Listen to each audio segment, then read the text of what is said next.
मुळात मी मगाशीच म्हटलं की आपल्याला काहीतरी हवं आहे, आपल्याला काहीतरी हवं आहे, पण दुःख आहे ना.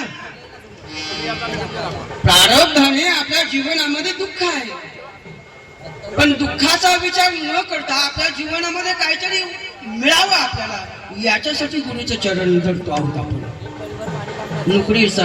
नोकरीमध्ये माझी मुलं खूप शिकवू दे, माझ्या मुलांना काम मिळू दे, माझ्या मुलाला नोकरी मिळू दे, मुलाचं लग्न होऊ दे, मुलीचं लग्न होऊ दे, याच्यातच आपलं जीवन रोज सकाळी उठल्यापासून संध्याकाळपर्यंत. काही काही लोकांना झोपही लागत नाही, आणि त्यामुळे काय नक्की आपल्याला करायला पाहिजे हेही कळत नाही. ठीक आहे, हा जीवन मार्ग आहे, पण या जीवनातून सुद्धा आपल्याला तारण्यासाठी या आपल्या जीवनामध्ये गुरु हवा आहे, सद्गुरू हवे आहे, आणि त्या सद्गुरूचा लाभ झाल्यानंतर आपल्याला त्याचा फायदा आहे. आपल्या जीवनामध्ये शांती आहे ना. अनेक संत होऊन गेले ना, आपले गुरु करूनच संत होऊन गेलेले आहेत. त्यांच्या जीवनामध्ये चंद्र आणि सूर्य असेपर्यंत सुख आहे. गगनगिरी महाराजांचं घ्या, अनेक संतांचं घ्या, चरित्र घ्या. चंद्र सूर्य असेपर्यंत त्यांचं चरित्र अमर आहे. म्हणजे याचाच अर्थ त्यांनी जे मिळवलेलं आहे ते योग्य गुरुने दिलेल्या मार्गदर्शनानुसार मिळवलेलं आहे.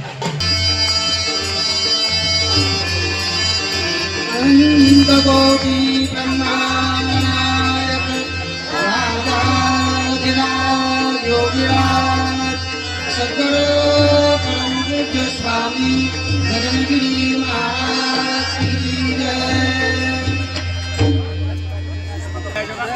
मी मगाशीच म्हणलो, जीवनातील संसार सुखातून संसार सागरात जर तरुण जायचं असेल तर गुरुला शरण जावं लागतं.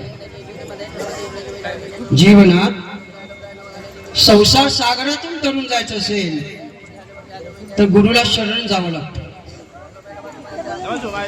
कारण गुरु हा संत कुळीचा राजा आहे. गुरु हा संत कुळीचा राजा, गुरु हा संत कुळीचा राजा, गुरु हा प्राण विसारा, गुरु हा प्राण विसारा, गुरु विना देव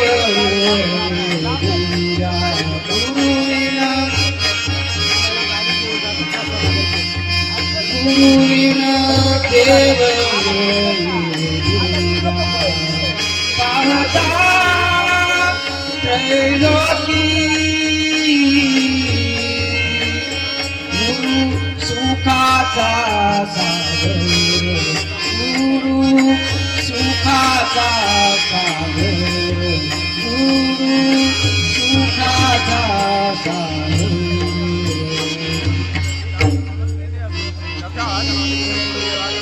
गुरु देव नाही तुझ्या. देव जर प्राप्त करायचं असेल तर गुरुला शरण जावं लागतं. एका जनार्दनी गुरुदेव तेथे बा नाही संशय. गुरु हा देव आहे, आणि जर गुरुला जर आपण जीवनामध्ये गुरु केला नाही आणि ज्याला गुरु भेटला नाही त्याचं जीवन शून्य आहे. शून्याची काही किंमत ठाऊक आहे का? शून्याला काही किंमत आहे का? शून्याला काही किंमत आहे का? हो, सावध आहेत ना सर्व. शून्याला किंमत नाही म्हणजे मी दाखवतो. शून्याच्या उजव्या बाजूला एक आकडा द्या. किती झाले? 10 झाले ना? शून्याच्या या बाजूला एक दिल्यानंतर 10 झाले ना? शून्याला किती किंमत झाली? 10 झाले ना, 9ने वाढली की किंमत, शून्याची 9ने किंमत वाढली. आणखीन एक शून्य द्या, किती झाले? मी सुद्धा शाळेत गेलोय बरं का. अरे 10 वर एक शून्य दिलं, किती झाले? सर्वांना बँकेत ठेवले पाहिजे मला. 100 झाले. 100 म्हणाले कोण? कितीने वाढले? संख्या कितीने वाढली शून्याची? मॅडम 90ने वाढली. 90ने वाढली बघा. 9 आणि 90ने वाढली. शून्याची किंमत 90ने वाढली. बरं, तुमच्यासाठी अजून एक शून्य देतो. किती झाले? 1000 झाले. 990 नाही का झाले?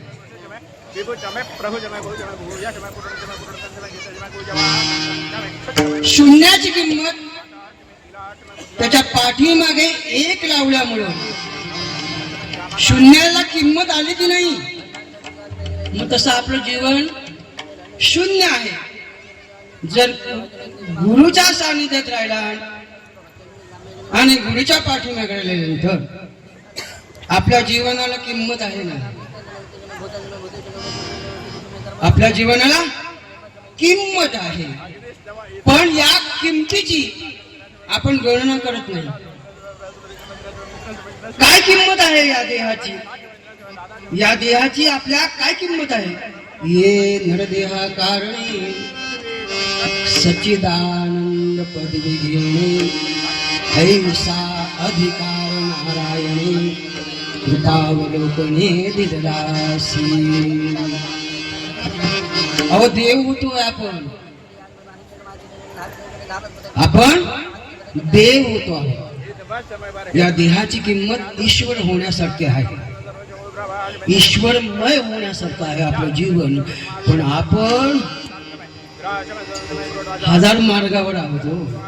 सकाळपासून संध्याकाळपर्यंत हे मिळू दे, ते मिळू दे, गाडी मिळू दे, बंगला मिळू दे, नोकर चाकर मिळू दे, काम चालत नाही, काम मिळू दे, दिवस जातोय त्याच्यामध्ये. पण आपण ईश्वराच्या ठिकाणी मन लावत नाही. मगाशी माशीचं मी सांगत होतो उदाहरण, तशा आपला जीवनाचा प्रकार आहे. कधी उकळल्यावर, कधी घाणीवर, कधी मधावर. ती जर मधावरच जर राहिलं तिने मन ठेवून, तर एखादा मंजूळ असा ईश्वरी जर वारा आला तर त्याचे पंख मधामध्येच है ना, तिचे पंख मधामध्येच रुतून राहतील. म्हणजे ती त्या ठिकाणी लीनच झाली. तसं माशीसारखं आपलं जीवन ईश्वराच्या चरणी जर लावलं तर आपलं जीवनाचं कोट कल्याण होईल. गगनगिरी महाराजांनी हेच केलं. खूप दुःखमय जीवन त्यांचं. तुम्हाला कथा माहित आहे, पण आता सांगण्यासारखंच आहे आणि रोज सांगावंसं वाटतं आणि रोज ऐकलं तर बरं होईल. वयाच्या 3ऱ्या वर्षी त्यांची आई देवाघरी गेली आणि वयाच्या 5व्या वर्षी त्यांचे वडील देवाघरी गेले. कोण होतो त्यांच्यामध्ये? सर्व जीवन दुःखमय. जी तळमळ होती सुखाची, म्हणजे माझी आई, माझे वडील मला पाहिजे. आता ते कोण सांगणार आपल्याला? माझी आई कुठे आहे, माझे बाबा कुठे आहे, असं कोण सांगणार? सारखं दुःख होतं. पण त्यांनी आजीकडून गोष्ट ऐकली होती ना, कथा ऐकल्या होत्या. आजीने सत्संग केला होता, नामस्मरण कीर्तन केलं होतं, भक्ती केली होती. की जर कीर्तनात जाऊन बसायची असेल आजी, आणि ते जे ज्ञान होतं ते नातवाला सांगायचं. आणि त्यामुळे त्याच्यामध्ये एक बुद्धीमध्ये होतं की ईश्वर देव आहे. मग त्याने ठरवलं वय वर्ष 5 या देवाला विचारायचं. देवाला विचारायचं, पण कुठे देवाला कुठे देवाचा शोध घ्यायचा? घरातून बाहेर पडला, वय वर्ष 5. आणि एका देवळामध्ये गेला, मंदिरामध्ये हात जोडून उभा राहिला. दिवसभर त्या देवाला विचारायला लागले, देवा माझी आई कुठे आहे, माझे बाबा कुठे आहे. पाषाण मूर्ती काय बोलणार, पण देवाला दया आली हो. या पाजर फुटला या पाषाणाला. आणि योगायोगाने एक साधूचा जथा आला, एक समूह आला. रडायला लागले हे श्रीपाद गणपतराव पाटणकर. बालपणीचं नाव. बाळ तू का रडतोयस. त्यावेळी त्या बाळानं सांगितलं, या जगात परमेश्वराशिवाय माझं कोणी नाही. माझी मला आई नाही, माझे मला बाबा नाही. मी एकटा आहे. मला याच्यासाठी देव हवा आहे. आणि भ्रमण करायला निघालेले साधू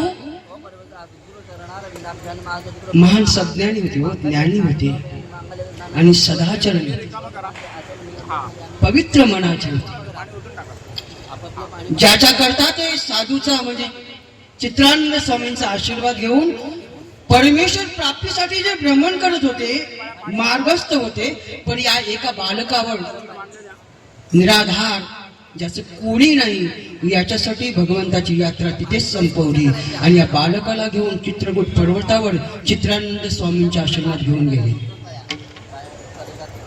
घडलेली हकीकत गुरु चित्रानंद स्वामींनी सांगता क्षणी या बालकाला म्हणजे श्रीपाद बाळाला आपल्या मांडीवर बसवलं आणि समजूत घालण्याचा प्रयत्न केला. हे बाळ तू खूप लहान आहेस, हे वय तुझं शाळा शिकण्याचं आहे. शाळेत जा, शिक, मोठा हो आणि पुनश्च तू माझ्याकडे ये. मी तुला अवश्य भगवंताचं दर्शन घेऊन देईन. बाळ काय म्हणाल, वय वर्ष 5 आहे. आई वडिलांची पुण्याही लागते. बाळ सुद्धा ज्ञानी व्हायला आई वडिलांची पुण्याही लागते. काय म्हणाल ते बाळ, जोपर्यंत परमेश्वर मला प्राप्त होत नाही तोपर्यंत मी घरी जाणार नाही, अशी मी शपथ घेतली आहे. की तुम्ही शपथ मला मोडायला का लावता. या निर्धारावर निश्चयावर गुरु चित्रानंद स्वामींनी दीक्षा देऊन आपल्याकडे ठेवून घेतलं आणि मार्गदर्शन करत राहिले. आणि वयाच्या 7व्या वर्षी हे बाळ योग्य आहे, रात्रंदिवस ध्यान धारणा करताय, दिवस रात्र परमेश्वराची आराधना करताय. म्हणजे या बालकाला कुठेतरी नेऊन ठेवलं पाहिजे, बसवलं पाहिजे योग्य त्या ठिकाणी. म्हणून चित्रानंद स्वामींनी या श्रीपाद बाळाला घेतलं आणि हिमालय गाठला. निर्मनुष्य जागा असं कोणी नाही अशा ठिकाणी त्या बाळाला बसवलं. श्रीपाद आपल्या मुलांना 10वीत जाईपर्यंत सोडावं लागतो. त्याची दप्तर हातात घेऊन मुलांना सोडावं लागतं शाळेमध्ये. आणि वयाच्या 7व्या वर्षी निर्मनुष्य जागा कोणी नाही अशा ठिकाणी हे श्रीपाद बाळ ध्यानाला बसतो. झाडाची कोवळी कोवळी पानं खाऊन, कंदमुळे खाऊन त्या ठिकाणी अनेक वर्ष साधना करत राहिले. परमेश्वर प्राप्तीसाठी ध्यान करत राहिले. आणि आपल्या बाळाला काय काय खायला घालतो. आणि या बाळाला काहीच मिळालं नाही. झाडाची कवळी कोवळी पानं खाऊन, कंदमुळे खाऊन त्या हिमालयामध्ये अनेक वर्ष साधना केली. आणि हेच महत्वाचं आहे, आपण जीवनामध्ये साधना करत नाही, साठी पोटाची आराधना करतो. आपल्या जीवनामध्ये खूप खूप काहीतरी भौतिक वस्तू मिळाव्यात आपल्या जीवनामध्ये, याच्यातच सुख मानत राहिलो. कारण दुःख असून सुद्धा हेच दुर्दैव आहे. जीवनामध्ये दुर्दैव असून सुद्धा, दुःख असून सुद्धा भौतिक सुखाची आपण आराधना करतो राहिलो. आजपर्यंत करतो आहोत. बाहेर पडलोच नाही आपण, सुखासाठी बाहेरच पडलो नाही, याचा अर्थ तुम्हाला दुःखच नाही हेच म्हणावं लागेल ना. याचाच अर्थ आपल्या जीवनामध्ये दुःखच नाहीये. पुनरपी जननम पुनरपी मरणम हेच चालले आपल्या जीवनामध्ये. मरायचं, जगायचं, जगायचं, मरायचं आणि पुन्हा जन्माला यायचं. अनेक जन्म खिसपट पडले तरी सुद्धा आपण अजून अजून सुखाची अपेक्षाच करत नाही. कुठल्या पूर्णत्व असलेल्या सुखाची आपण अपेक्षा करत नाही. पूर्णत्वाचं सुख पाहिजे हो आपल्याला, पण ते मिळत नाही आपल्याला. एखादी नदी धाव घेते आणि कुठे जाऊन भेटते? सागराला भेटते. सागराला भेटते. जोपर्यंत सागराला भेटत नाही तोपर्यंत पूर्णत्व होत नाही. एखादं मंदिर त्याचा कळस स्थापन केल्याशिवाय त्या मंदिराला शोभा नाही, पूर्णत्व होत नाही. एक आई बॉक्स उघडा, 3 वर्षाच्या मुलाला घेऊन बाजारात आली. एक आई 3 वर्षाच्या मुलाला घेऊन बाजारात आली. आणि हल्लीचे भौतिक सुख, मग अशी मी म्हटलं ना, त्या भौतिक सुखाच्या पायी तिने मोबाईल कानाला लावला आणि कानाच्या गडबडीमध्ये, तो मोबाईलच्या गडबडीमध्ये त्याचं ते 3 वर्षाचं बाळ त्या गर्दीमध्ये कुठे गेलं कळलंच नाही. असं होतं ना, बरोबर. लक्षात ठेवा, महत्वाचा मुद्दा आहे. लक्षात ठेवा, मोबाईलमुळे काय होत आहे. मागे एक भगिनी आमची इथेच मूल राहिलं आणि ट्रेन मध्ये जाऊन बसली. ट्रेन मध्ये मूल तिचं इथेच. नंतर तिच्या लक्षात आलं की अरे माझं बाळ कुठे राहिलं. आणि मग ती शोधत शोधत पुन्हा आली या मठामध्ये. आपलं भानच नाही हो, आपल्याला भानच नाही. या भानातून मुक्त करण्याचं कार्य गुरु करतो, सद्गुरु करतो. बाळ गेलं कुठेतरी, आणि ते गेलं तर कुठे गेलं? खेळण्याची ती दुकानं होती ना, बाहुल्या बेलांची खेळणी, प्लास्टिकची वगैरे, त्या दुकानात गेलं. आणि ही चालता चालता गर्दीमध्ये आई त्याची पुढे गेली. आणि नंतर तिच्या लक्षात आलं बाळ नाही माझं. तोपर्यंत दुकानदार, ते बाळ रडायला लागलं. आई नाही ना आपली, आपली आई नाही, ते बाळ शोधायला लागलं. आई कुठे, माझी आई कुठे आहे? त्या दुकानदाराच्या मालकाने बावली दिली त्याच्या हातात, ती सुद्धा त्याने घेतली नाही. मला आई पाहिजे, माझी आई पाहिजे असं म्हणता म्हणता एवढ्यात ही कुठेतरी त्या ठिकाणी आली. बघा, आल्यानंतर ते मूल आहे ना, 3 वर्षाचं, ते पटकन आईला बिलगलं हो आणि हुंदके द्यायला लागले रडता रडता. त्या बाळाहून त्यानंतर आईला रडू आलं. तोपर्यंत मोबाईल कानाला लावेपर्यंत तिला काही आठवलं नाही. हे आहे भौतिक सुख. म्हणजे जसं मुलाला बावली देऊ सुद्धा ते मुलगा गप्प राहिला का? नाही, त्याचं पूर्ण तर कधी संपलं? त्याची आई भेटल्यावर कळलं. तसं आपल्या जीवनामध्ये आपल्या गुरु भेटल्यानंतरच आपल्या जीवनाचं पूर्णत्व आहे. आता सध्याच्या काळात बाहुली घेऊन बाजूला वेगळा संसार करतात, ती गोष्ट वेगळी. बाहुली भेटल्या, पण भौतिक सुखाच्या मागे असताना ईश्वर चिंतन जास्तीत जास्त आपल्या जीवनामध्ये केलंच पाहिजे. तोच महत्वाचा, आणि तेच इतर संतांनी केलेलं आहे. महाराजांनी हिमालयामध्ये अनेक वर्ष साधना केल्यानंतर, तपश्चर्या केल्यानंतर प्रत्यक्ष लक्ष्मी, पार्वती आणि सरस्वती यांनी त्यांना दर्शन दिलं आणि म्हणाले, बोल बा, तुला काय पाहिजे? आणि आता हे अज्ञान असलेलं बालक आता सज्ञान झालं. आता ते म्हणायला लागलं, तुमच्यासारख्या 3 आई असताना मला आणखीन काय पाहिजे? प्रत्यक्ष लक्ष्मी, पार्वती आणि सरस्वती याने गगनगिरी महाराजांना दर्शन दिलेलं आहे, आशीर्वाद दिलेला आहे. याचा अर्थ आपण किती भाग्यवंत आहोत. इथे या परिसरामध्ये दिसतंय ना सगळं. इथे लक्ष्मी नांदतेच आहे, इथे सरस्वती आहेच ना, इथे पार्वती सुद्धा आहे. याचाच अर्थ गगनगिरी महाराजांनी जे कष्ट केली, जी साधना केली सतत, त्याचं एक फळ आहे आपल्याला. कुणासाठी? स्वतःसाठी नाही. आम्ही जे दुःखी पीडित लोक त्यांच्या चरणाचा आश्रय घेण्यासाठी आलेलो आहोत, आपण सुखमय झालेलो आहोत ना, स्वतःचे हात गरम करून चेहऱ्यावर आपण सुखी झालेलो आहोत. आनंद तरी मिळतोय आपल्या जीवनामध्ये आणि तो मिळतोय आपल्याला. आणखीन काय पाहिजे याच्याकरता? श्री गुरु सारिका असता पाठीराखा इतरांचा लेखा कोण करी. पाळणा पिळणा होईल, दत्तजन्म होईल. एकदा गुरु प्राप्त झाल्यानंतर आपल्याला काही कमी होणार आहे का? नमस्कार करायचा आपण गुरु आपलं संरक्षण करतो. गुरु आपलं संरक्षण करतो. मग काही वर्षापूर्वी एक भूगर्भ शास्त्रज्ञांनी नगर जिल्ह्यामध्ये एका गावामध्ये केंद्र म्हणून ठरवला की इथे भूकंप होणार आहे आणि सुद्धा मोठा होणार आहे.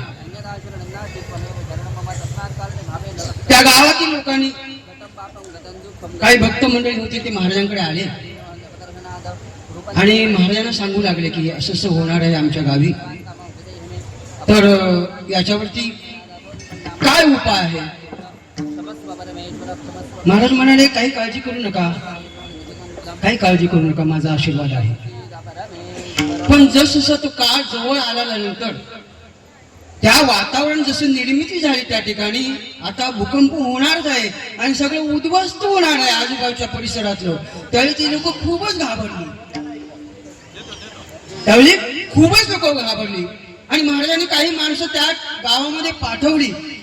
महाराजांच्या भक्तांना पाहून ती लोक म्हणायला लागली, तुम्ही कशाला इथे आलात, मरायला आलात का? अशी लोक म्हणायला लागली. इतकं प्रचंड त्या ठिकाणी भूकंप होणार होता. काही मंडळी महाराजांकडे पुन्हा आली आणि खूप खूप विनंती करायला लागली. महाराज म्हणाले ठीक आहे, हरकत नाही, मी येतो तुमच्यासोबत. आणि आशिष महाराजांच्या समोर ही कथा सांगणं म्हणजे त्यांच्या समोरच घडलेलं आहे, ते सुद्धा साक्षी आहेत त्याला. महाराज इथे शंकर मंदिर आहे, भीमाशंकर महाराज एक काही भक्तांना घेऊन भीमाशंकर मंदिर गेले आणि तिथे अभिषेक केला. आणि त्याच रात्री कोकणामध्ये प्रचंड महाकाय लाट निर्माण होऊन प्रचंड पाणी वाढलं, भरती खूप झाली, प्रचंड प्रमाणात पाणी वाढल्यामुळं तिथे चक्रीवादळ झालं. काही लोकांचे कपडे महाराजा वरती तणगत राहिले होते, एवढं प्रचंड ते वादळ होत. म्हणजे जे काही तिकडे होते पण कुणाची मनुष्यहानी झाली नाही. जिथे जे नेऊन टाकायला पाहिजे तिथे महाराजांनी नेऊन ते टाकलं त्या समुद्रात. महाराजांकडे पुनश्च महाराजांकडे माणसं ती आली, शास्त्रज्ञ आले. ते म्हणाले असं कसं झालं? तर महाराज म्हणाले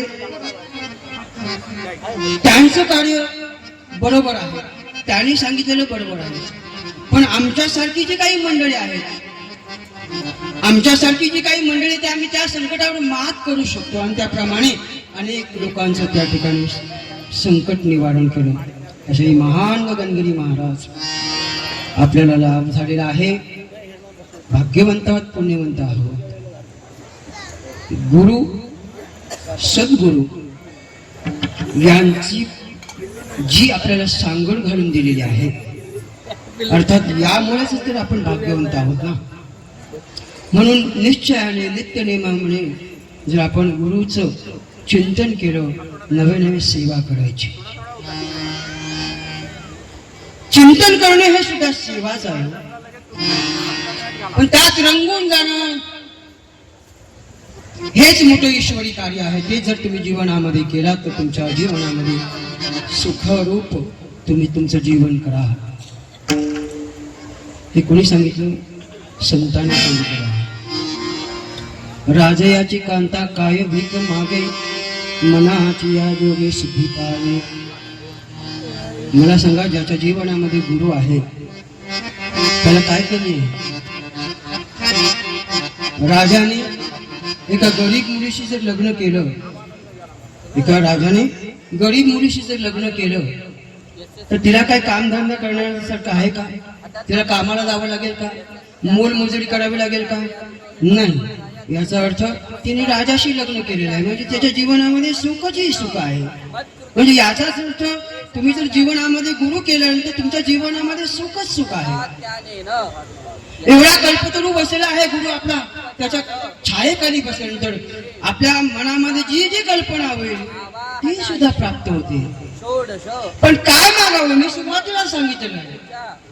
तन्मध्ये आपल्या जीवनामध्ये हजार वाटा आहेत सकृत त्या दुःखाच्या आहेत आवर्तन आणि त्याचं आम्ही आकलन करतो. कर्मणा पण याच गुरुच्या कृपे छायेखाली जर बसलो आपण या कल्पतरूच्या झाडाखाली तर आपल्याला पाहिजे ते मिळते. पण किती मागावं काय मागावं हे ठरवलं पाहिजे. न बब एक वाट सुरू होता, चालत चालत चालत चालत चालत ऊन लागतंय त्याला आचमन करायचं. आणि तो थकून गेलेला होता. आता त्याला ताण लागले म्हणून झाडाच्या सावलीमध्ये बसला. महा आता त्याला खूपच ताण लागलेली एकदा पाणी प्यायचं एकदा सोडायचं. आणि म्हणाला महा पर ताण खूप लागलेले, पाणी भेटलं तर बरं होईल. ओम नारायण आणि काय सांगावं, क्षणात पाणी आलं, तिथे झराच निर्माण झाला. गोविंदा पाणी तो घडाघट पिऊ लागला, नमो विष्णवे नमो तहान शांत झाली. पण आता दुपारची वेळ आहे, जेवण मिळालं तर बरं झालं असतं ना. सर्वाबुद्ध्यात्मना बापर म्हणजे पंचपक्वानाचं ताट त्या ठिकाणी क्षणात तयार झालं. येते समर्पयामि. सुगंध वा त्या पदार्थांना तो खाऊ लागला, पोट भरलं त्याचं. आता त्याला वाटलं की मला थोडस झोप मिळाली तर बरं होईल. पण आता झोपणार कुठे, एखादा पलंग बिलंग काही असलं तर बरं झालं असतं. क्षणाचा विलंब न करता पलंगही तयार झाला. कल्पतरूच्या झाडाखाली बसलेला होता. जी जी इच्छा करेल ते मिळायला लागलं त्याला. आता याने गप झोपायचं की नाही, पाणी मिळालं, जेवण मिळालं, झोपायला पलंगही मिळाला. आता याने नको ते मागितलं, नको ते मागितलं. आता एखादी अप्सरा असते तर बरं झालं असतं. ती सुद्धा त्याच्या समोर तयार उभी राहिली. अरे मी जे जे मागतोय ते आलं, हे तर भूत तर नाही ना. अहो ते भूतच म्हटल्यानंतर भूतच निर्माण झालं आणि त्याला खाऊन टाकलं. म्हणून गुरु भेटल्यानंतर आपल्याला काय मागायचं हे आपण ठरवलं पाहिजे. खूप वेळ झालेला आहे, वेळेच्या अभावी आपण दत्तजन्माकडे बोलूया. थोडं सर्वांनी गजर करा. दिगंबरा दिगंबरा स्वामी गगनगिरी दिगंबरा.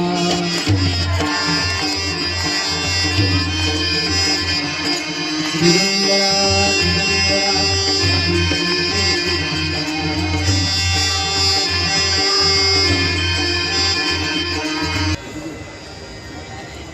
नारायणा रमा रमण नारायणा रमा रमण मधुसूदना मनमोहन. देवर्षी नारद ऋषी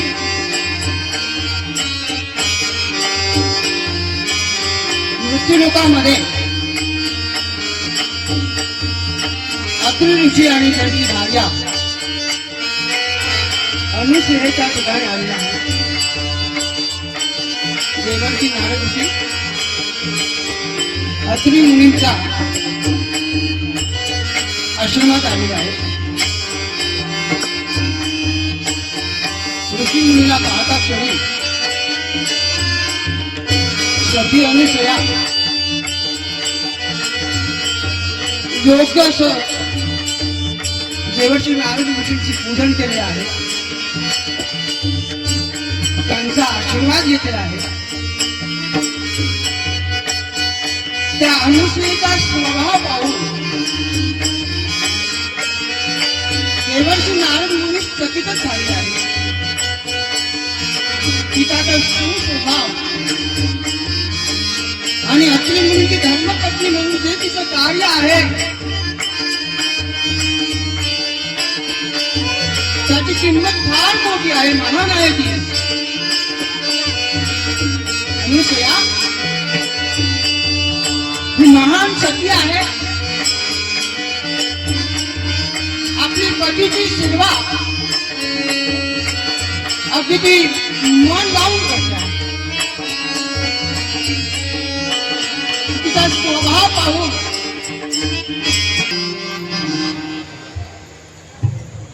नारद मुनींच्या लक्षात आले. आता काही स्वभाव आहे, काही स्वभावाची माणसं आहेत. संतांचं कार्यच आहे की योग्य दिशेला या आणि योग्यच माणसांना त्या स्थितीपर्यंत नेलं पाहिजे. आणि म्हणून ठरवलं, त्यांच्या लक्षात आलं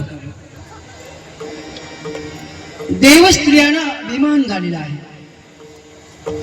देवस्त्रियांना अभिमान झालेला आहे, त्यांना गर्व झालेला आहे. आता साहजिकच योगायोगाने आपण ज्या ठिकाणी प्रवेश केलेला होता ती अनुसया यांच्यापेक्षा तर श्रेष्ठ आहे. आणि म्हणूनच नारद ऋषीने कैलासावर जाण्याचा भेद केला. अति तटीचा खेळ चालला, खेळ चालला भुवन तटी. अति तटीचा खेळ चालला, खेळ चालला भुवन तटी. त्रिशूळाची जणू हिनच पाठी, चराचरातून निहाळती.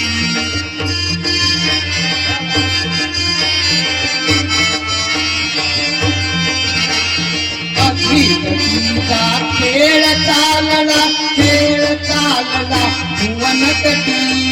अतिपटीचा खेळ चालला, खेळ चालला भुवन तटी.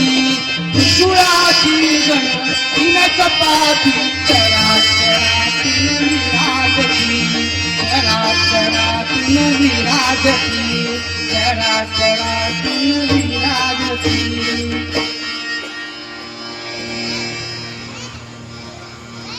पार्वतीने विचारलं, आज तुम्ही खूप आनंदित दिसतात. हो म्हणे, आनंदितच आहे. मृत्यू लोकामध्ये गेलो होतो, अत्रि मुनींच्या आश्रमात. आहा, काय ती सती अनुसया. तुमची सुद्धा किंमत तिच्या पुढे शून्य आहे. राग आला तिला. आधीच तिच्यामध्ये गर्व आहे, तिचा तिला राग आला. नारद मुनी, तुम्ही कुठे बोलताय, कळतंय का तुम्हाला? हो, मी पूर्ण शुद्धीवर आहे. मृत्यू लोकांमध्ये अनुसया नावाची पतिव्रता, तिची किंमत महान आहे आणि तिच्या पुढे तुमची किंमत शून्य आहे. आणि तिथे आग लावून नारद महाशय पुन्हा विष्णू लोकामध्ये आले. तिथे लक्ष्मी आणि विष्णू त्या ठिकाणी आहेत. तिथे सुद्धा त्यांनी हेच कार्य केले. नारद मुनी म्हणायला लागले, मी अत्रि मुनींच्या आश्रमात गेलो होतो आणि त्यांच्या पत्नीने म्हणजे अनुसयेने आमचं चांगल्या प्रकारे स्वागत केलं. तिचा स्वभाव खूप सुंदर आहे, ती महान आहे. नव्हे तिची किंमत फार महान आहे. आणि आमच्या देवस्त्रियांची किंमत तिच्या पुढे शून्य आहे. लक्ष्मीला राग आला आणि आता सत्य लोकामध्ये आले. तिथे ब्रह्मदेव आणि सावित्री, तिथेही सुद्धा त्यांनी नारद मुनींनी आग लावली आणि पुन्हा भ्रमण करायला बाहेर निघाले. आता तिघांचंही ठरलं याच्यातून बाहेर कसं काय पडायचं. मग आता ज्याने आपल्याला सांगितलेलं आहे त्यालाच बोलूया, म्हणजे तोच सांगेल, कारण ती संत मंडळी आहे. योग्य असं ते सांगू शकतात देवर्षी नारद मुनी. म्हणून नारद मुनींना बोलवलं. नारद मुनीला सांगण्यात आलं. नारद मुनीने सांगितलं याच्यावरती उपाय आहे, याच्यावरती योग्य असा उपाय आहे, तुम्ही कराल का? तो नाही, हा करू ना. त्याच्यासाठी तिचं सत्व हरणच व्हायला पाहिजे. कशी काय असेल ती, आम्ही देवस्त्री आहोत, तिच्यापेक्षा आम्ही श्रेष्ठ आहोत. ती कशी काय आमच्यापेक्षा श्रेष्ठ असू शकते? एक तर मर्त्य मानवामध्ये ती जन्माला आलेली आहे आणि मर्त्य मानवामध्ये ती राहते आहे. आम्ही तर देव स्त्री आहोत, अमर आहोत. हा बरं बरं बरं, ठीक आहे, याच्यावरती उपाय आहे ना. आणि त्यानं उपाय सांगितला आहे. आज घरी जायचं तुम्ही तिघांनी पण, महालामध्ये राहायचं, पती आल्यानंतर बोलायचं नाही अजिबात, रुसून बसायचं. आता तो हातखंडाच असेल, सगळ्या भगिनींचा हातखंडाच आहे तो, रुसून बसण्याचा. बसल्या रुसून.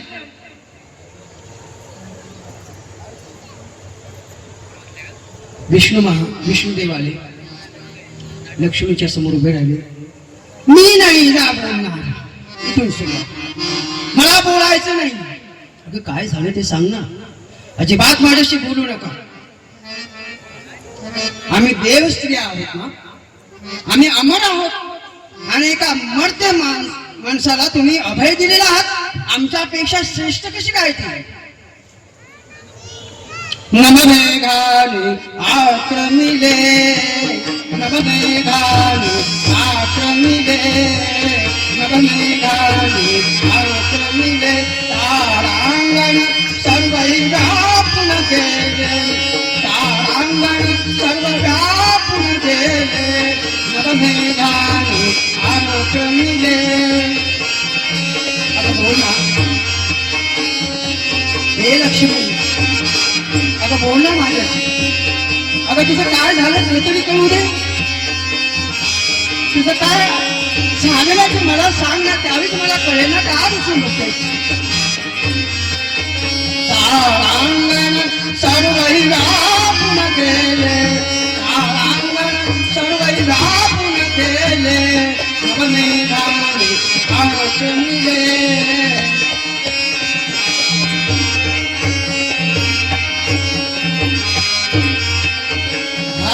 कर कर कर कर शब्द करानी, रागा रागाने बोलायला. कर कर कर कर शब्द करानी, चौकती विराजिले, चौकते विराजिले, नभमेघाने आक्रमिले, नवमेघाने आक्रमिले, नवमेघाने आक्रमिले.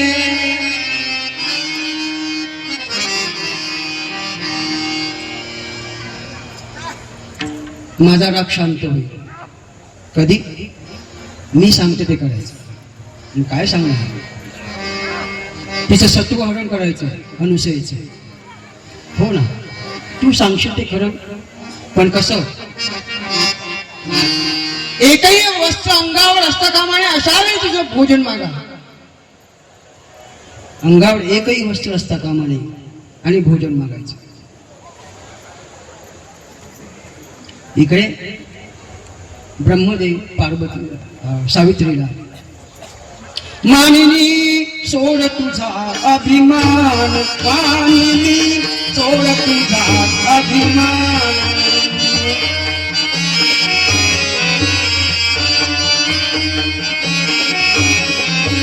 मानिनी सोड तुझा अभिमान.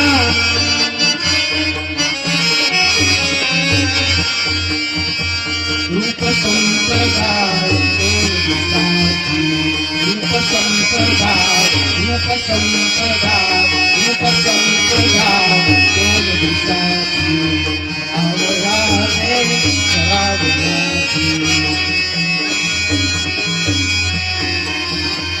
यैवनाथले सरावयाची मुक्त होई सुंदर.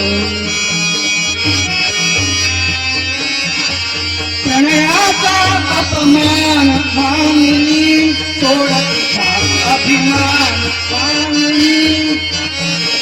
अगं बोल, हे सावित्री, तू अशी का बसली आहेस? असं काय घडलंय माझ्या हातून की जे तू आज माझ्याशी बोलत नाही? हे सावित्री, सांग ना, तू काय मागशील ते, तू काय सांगशील ते, मी ते सर्व करायला तयार आहे, पण का नको ते सांग. सोड तुझा अभिमान मानिनी सोड तुझा अभिमान.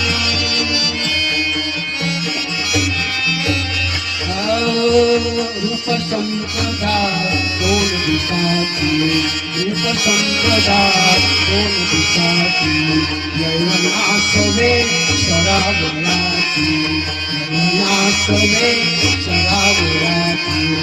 दिन होई सुंदर, दिन होई सुंदर, प्रणयाचा अपमान मानिनी सोडत जा अभिमान मानिनी सोडत जा अभिमान मानिनी सोडत जा अभिमान.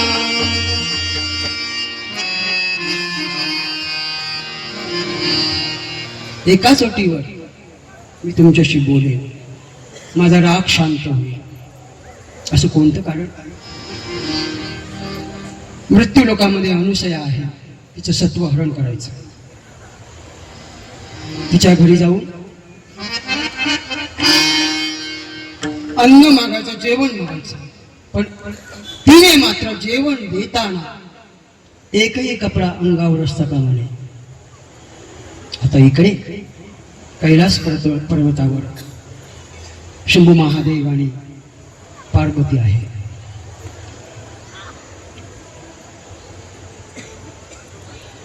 रुसून बसलेले आहे.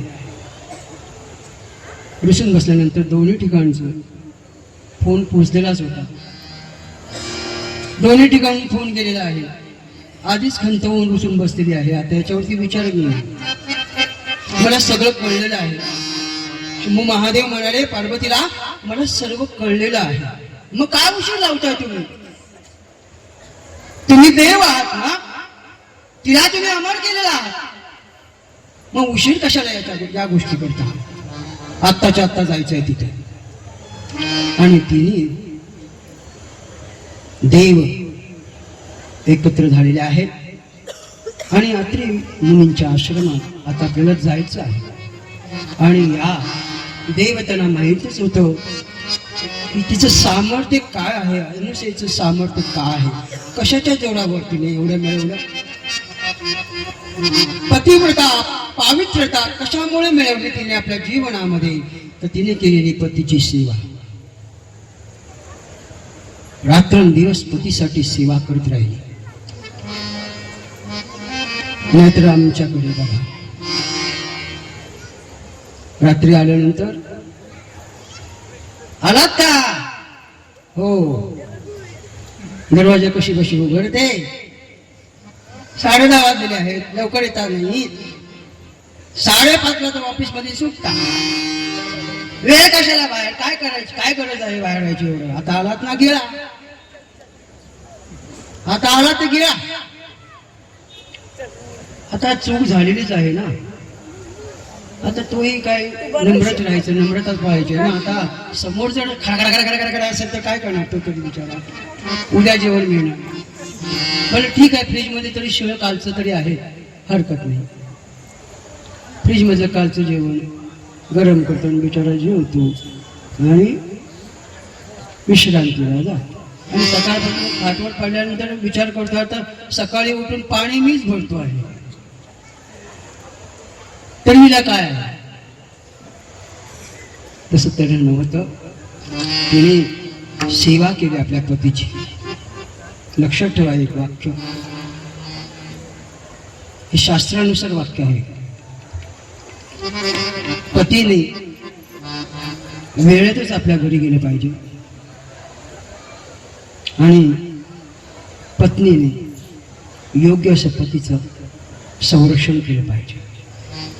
कुंकुवाचं संरक्षण हो असेल तर पतीची सेवा जरूर करा, शास्त्रच आहे. तिला कुठला देव आणखीन करावा लागत नाही, एवढी ती पवित्र आहे. पतीने ठरवायचं आहे माझी घरी कोणतरी वाट. संध्याकाळी त्यांनी घरी जायचंच आहे.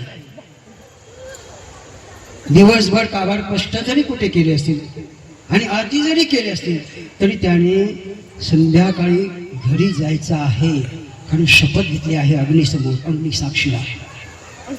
लग्नाच्या फेरे घालताना शपथ घेतलेली आहे आणि ती तुम्ही शपथ का मोडता?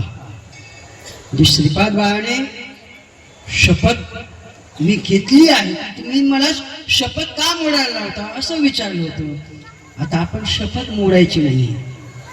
जो काही संसार आहे, सुखाचा आहे, दुःखाचा आहे, अन्य काही कसा प्रकार आहे, तो प्रत्येकाने पाळायचा आहे, सांभाळायचा आहे. तो संसार सुखाचा. आणि गगनगिरी महाराजांचं हेच आहे, म्हणजे गुरूंचं हेच आहे. तुम्ही नीतीने वागायचं आहे, नीतीने राहायचं आहे. नीतीच्या बाहेर कधी वागायचं. गगनगिरी महाराजांनी सातत्याने हाच शब्द वापरला की तुम्ही नीतीने राहा.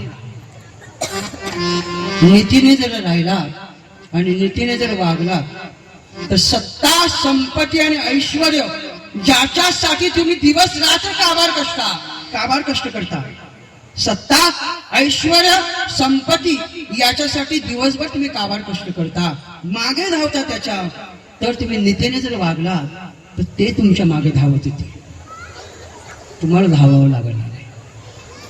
पण संतांची वचन, संतांचे नियम, शास्त्र प्रचिती केली पाहिजे, जीवनामध्ये आचरणात आणली पाहिजे. आणि हे अनुसया आपल्या पतीच्या सामर्थ्यावर तिने आपलं सामर्थ्य त्याचप्रमाणे समान केलं. म्हणून आज ती देवांना सुद्धा, देव स्त्रियांना सुद्धा भारी पडलेली आहे. केवळ एक पवित्र निर्मळ मनावर पतिसेवी. तिघांनी ठरवलं बैरागी वेशामध्ये जायचं आहे, साधू बनून जायचं आपल्याला. आपले सगळे अलंकार बाजूला ठेवले. कुणासाठी? सगळे अलंकार बाजूला ठेवले.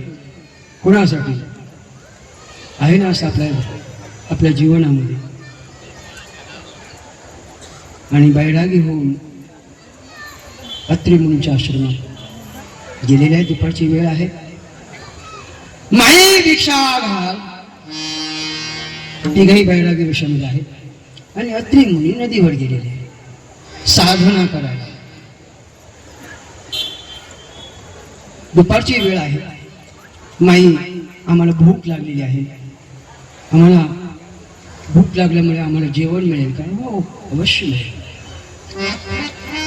यांच्या घरी तयारी नसते, तयार केलेलं जेवण नसतं, पण या कृपेने सर्व काही सहज करू शकतात. लक्षात आलं का माझं? जाग्यात का सर्व सहज करू शकतात? हो ना. आतमध्ये गेले आणि पाणी दिलं. थांबा, हा तुम्हाला जेवण मी वाढायला घेते. म्हणजे थांब, आम्हाला जेवण देशील तर अंगावर एकही सुद्धा कपडा असता का? मला अंगावर वस्त्र नको आहे, तरच आम्ही जेवणार. आता ती साधू पत्नी होती ना, साहजिक तिच्या लक्षात आलं कोणीतरी आपल्याला परीक्षा पाहायला आलेला आहे.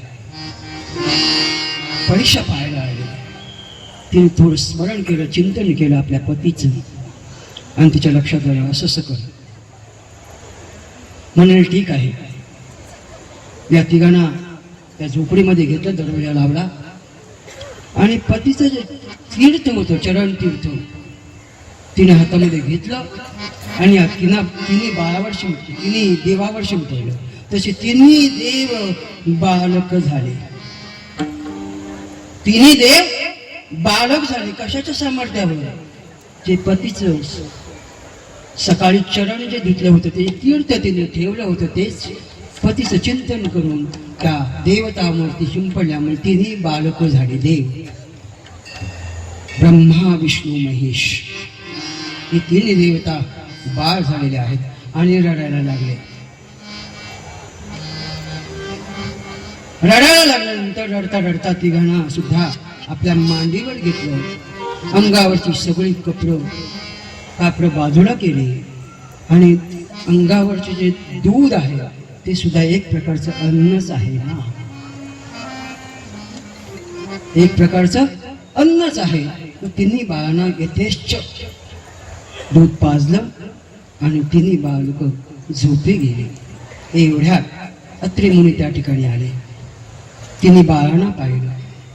आज खूप खूप आनंदित आहे सनी. हो, मला देवाने 3 बालक दिली आहे ना. 3 बालक? हो, 3 बाळ आहेत माझ्याकडे. आणि म्हणून अत्रि मुनी त्या तिन्ही बालकाकडे गेले. तर तिन्ही बालक त्यांनी चिंतन केलं, स्मरण करताना त्यांना कळलं की हे 3 देवता आहे, ब्रह्मा विष्णू आणि महेश. इकडे तिन्ही देवता लक्ष्मी, पार्वती आणि सरस्वती तिघही सुद्धा एकमेकीला फोन करत राहिला. अगं तुझे आले का, अगं तुझे आले का. कुठून येणार? 1 महिना झाला, 2 महिना झाला, अगं 3 महिने झाले आपले आलेच नाहीयेत. कुठं असतील बरं. आता त्यालाच बोलवा. कोणाला? ज्यांनी मार्ग दाखवला तो. अभिमान काढायचा आहे ना, त्यांच्यातला अभिमान काढायचा आहे. म्हणजे हे संतांना करावंच लागतं, देवतांना करावं लागतं. आणि देवालाही माहित होतं याला असंच करू दे, म्हणजे या देवी सारख्या तरी होती. आता त्याला बोलवलं. अरे काय पाहत नाही हो. त्या 3 बाळाकडे सुद्धा पाहत नाही. कोण बूट चुकतंय, कोणी पायाचा अंगठा चुकतंय, कोण सुसू मध्ये लोळत आहे. काय पाहत? जाऊ नका तिकडे, जाऊ नका तिकडे. अहो असं झालं तरी काय. अगं जा मृत्यू लोकांमध्ये अत्रि मुनीच्या आश्रमाने पर्णकुटीमध्ये जा, म्हणजे तुम्हाला सगळं काही कळेल. आणि तिथे गेल्यानंतर देवी लक्ष्मी, पार्वती आणि सरस्वती अत्रि मुनीच्या आश्रमामध्ये जातात. पाहत तर ते 3 बालक आहेत. त्यांच्या लक्षात आलं आमच्यात हे पती आहे. आता कोणाला शेवटचं शरण जायचं. 3 देवी, 3 देवता सामान्य अनुषेच्या शरणी मिळेल. ती संत आहे का? कारण देवापेक्षा संत श्रेष्ठ आहे, देवांपेक्षा संत श्रेष्ठ आहे. आणि अनुसया ही संत आहे. तिला शरण गेल्याने म्हणाले, आम्हाला क्षमा कर, आम्ही तुझी परीक्षा पाहिली, आमच्यामुळे तुला खूप त्रास झाला, आमचे पती आम्हाला दे. म्हणजे हे तुमचे पती आहेत का? तुमचे हे पती आहेत तर मग घ्या, आपापले पती ओळखून घ्या. आता 3 बालक आहेत, कसे काय ओळखायचे? आता इथे घोटाळा झाला ना. आपले पती आपल्याला शोधायचा आहे, मग याच्यातला कोण तज्ञ आहे? तोच देवर्षी नारद मुनी, महान संत. त्याला तिथे बोलवण्यात आलं आणि त्याने सांगितलं, शरण गेलेला आहात ना, पुन्हा एकदा शरण जावा आणि तिलाच सांगा आमचे पती ओळखूनच तूच दे आमच्या पत्री. विनंती केल्यानंतर अनुसयेने आपल्या पतीचं तीर्थ चरण तिने आणलं आणि पुन्हा त्या बालकावरती शिंपडल्यावर 3 बालक पुन्हा ब्रह्मा विष्णू महेश पूर्ववत झाले. आता इथे थोडस दुःख. खूप 6 महिने बालक जिने खेळवली होती आपल्या मांडीवर, तिला साहजिकच दुःख झालं. आता 3 देव आपल्यापासून जाणार आहे. ज्या ब्रह्मर्षी ऋषीमुळे आम्हाला जे संतामुळे जे देव प्राप्त झालेले होते ना, ते आता आम्हाला सोडून जाणार आहे. तिला दुःख झालं आणि दुःख होऊन हात जोडून उभे राहिल्यानंतर 3 देवता म्हणाले, अनुसये तुला काय हवं आहे माग, तू पवित्र आहे, पावन आहेस, तुला जे जे काय हवं आहे ते माग, आम्ही द्यायला तयार आहोत. काय मला हवं? तुमच्यासारखेच मला पुत्र असावा, तुमच्यासारखेच मला पुत्र असावा. 3 देवता म्हणाले, तथास्तु. त्या दिवसापासून अनुसया गरोदर राहिलेली आहे. सगळे आपापल्या घरी गेलेले आहेत आणि इकडे अनुसया आता गरोदर झालेली आहे, राहिलेली आहे. 3 देवांचं दर्शन झालेलं आहे. अधिक देवर्षी नारद ऋषींची साधू संतांचा तिला कृपाशीर्वाद आहे. एवढा मोठा प्रचंड आशीर्वाद प्राप्त केल्यानंतर उदरात जन्माला देवच येणार ना, अन्न काय येणार आहे. तुम्ही जर अशाच पवित्र मनाने जर गुरुची सेवा करत राहिला, सेवा म्हणते बरं का, तुम्ही या आश्रमात घरी साधना करायची, चिंतन करायचं, ध्यान करायचं, परंतु या कल्पवृक्षाखाली ज्यावेळी छायेखाली याल त्यावेळी तुम्हाला सेवाच करायची. कुठे भांडी घासणं, कुठे कपडे धुणं, कुठे देवाला आंघोळ घालणं, झाडलोट करणं आणि संध्याकाळी घरी जाणे. पूर्वी कोणाला महाराज थांबायला द्यायचे नाही बरं का. कारण ही साधूची भूमी आहे. ज्यानं थांबायला सांगितलं त्यानेच थांबायचं होतं, कुणी थांबायचं नाही. कुठे घरी आज मुलगा आम्हाला ठेवतोय, सण ठेवतोय, मुलगा पती त्रास देतोय म्हणून जावं 2 दिवस, ही ती भूमी नाही आहे. ही ती भूमी नाही. गगनगिरी महाराजांनी अनेक वर्ष साधना केली. इथे स्पंदन आहे, इथे शक्तीची स्पंदन आहे. ज्या ज्या क्षणाला तुम्ही या ठिकाणी या जागेवर याल त्यावेळी तुम्ही पवित्र होणार आहे. अशी पवित्र भूमी आहे आणि पावन भूमी आहे. जी मनामध्ये तुम्ही जे पावन कराल ते तुमच्या जीवनामध्ये पावन होण्यासाठी. पण आंबा माहिती आहे का? आंबा तुम्हाला, आंबा छोटा असतो, आंबट, तिखट आणि तुरट. आंबट, तिखट आणि तुरट, छोटा आंबा.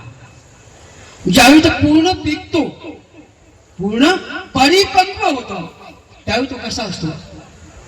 लागताना, खाताना गोड लागतो, पाहिल्यावर पिवळा, अगदी धम्मक, अगदी पाहण्यासारखं असतो आणि दाबल्यावर मऊ असतो. दाबल्यावर मऊ असतो. म्हणजे छोटा असताना काय असतं? काम, क्रोध आणि लोभ हे जे काही आपल्या देहामध्ये आहे ते गेले पाहिजे. आंब्यासारखं परिपक्व व्हायला पाहिजे. आपल्यातले काम, क्रोध, लोभ हे गेले पाहिजे आणि आम्ही परिपक्व पिकलं पाहिजे. त्यावेळेस सद्गुरू तुम्हाला बोलवणार हो आणि तुम्ही पाहणार. इथे या भूमीमध्ये आल्यानंतर, इथे स्पंदनामध्ये राहिल्यानंतर तुम्ही जी मनात आणाल ते पूर्ण होईल आणि झालेले आहेत हो. लाखो लोकांचं या सद्गुरूने कल्याण केलेलं आहे. आम्हाला काय होणार नाही, होणारच ना. पण हे काम, क्रोध, लोभ, मद, मत्सर, अहंकार हे आपल्या जीवनामध्ये निघून गेले आणि ते निघून गेल्यानंतर साहजिकच तिच्या उदरी काय आलेलं आहे? देव जन्माला येणार आहे. आणि देव जन्माला येणार म्हणून आपण त्याचं स्वागत करायला पाहिजे ना. म्हणा सर्वांनी दिगंबरा दिगंबरा स्वामी गगनगिरी दिगंबरा, दिगंबरा दिगंबरा स्वामी गगनगिरी दिगंबरा, दिगंबरा दिगंबरा स्वामी गगनगिरी दिगंबरा. अवधूत चिंतन श्री गुरुदेव दत्त, श्री गुरुदेव दत्त, श्री गुरुदेव दत्त दत्त दत्त. अशाकडे अनुशयीच्या पोटी हे बालक जन्माला आलेलं आहे. ब्रह्मा विष्णू महेशांचं रूप, त्याचं नाव आहे दत्त. अवधूत चिंतन श्री गुरुदेव